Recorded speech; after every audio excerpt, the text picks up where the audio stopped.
راقم السطور قطعی یہ کہنا نہیں چاہتا کہ ہر اسکول، ہر کالج یا ہر یونیورسٹی میں سبھی اساتذہ اس قسم کے حادثات کے ذمہ دار ہیں،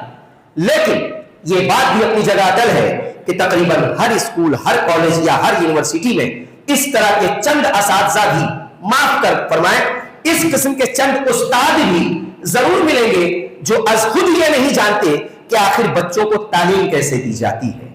جو از خود یہ نہیں جانتے کہ ان پر شفقت کی نگاہیں کیسے رکھی جاتی ہیں، جو از خود یہ نہیں جانتے کہ طلبہ اور طالبات کو ایکسٹرا کیریکولم ایکٹیویٹیز کے لیے تیار کیسے کیے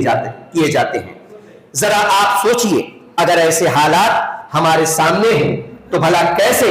ہماری قوم کے یہ نونہال اپنی ترقی کی منزلیں تلاش کریں گے۔ تقریباً 4 روز قبل پریسیڈنسی مسلم ہائی اسکول کولکتہ کے استاذ محترم جناب سید حسن سے بذریعہ فون گفتگو ہو رہی تھی۔ 1.5 گھنٹے کی علمی گفتگو کے دوران ناچیز نے محترم سے یہ پوچھنے کی جسارت کی کہ جس طرح کامرس یا سائنس اسٹریم کے طلبہ اور طالبات کو کسی بھی موضوع پر پریکٹیکلی سوچنے پر آمادہ کیا جاتا ہے، کیا زبان اردو سے وابستہ بچوں کے لیے بھی ایسے ذرائع ہیں؟ انہوں نے برجستہ کہا کہ بالکل ذرائع ہیں، لیکن افسوس ہم نے اسے محدود کر رکھا ہے۔ اس پس منظر میں بالخصوص آپ کالج یا یونیورسٹی کا جائزہ لیجئے، معذرت کے ساتھ یہ پوائنٹ آؤٹ کر رہا ہوں، جائزہ لیجئے، بیشتر پروفیسر حضرات کی جیب میں یا تو پرانی نوٹس کی پرچیاں دکھائی دیں گی یا پھر ان کے پاس برسوں پرانی ڈائری ملے گی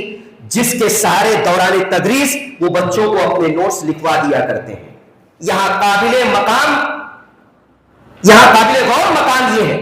کہ اگر یہی پروفیسر حضرات اپنی پرانی پرچیوں یا پرانی ڈائری کا سہارا نہ لے کر کسی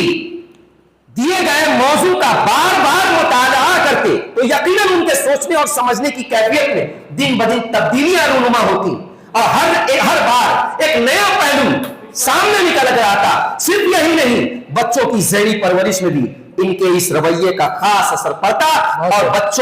بچے بھی اس کے عادی بن چکے ہوتے۔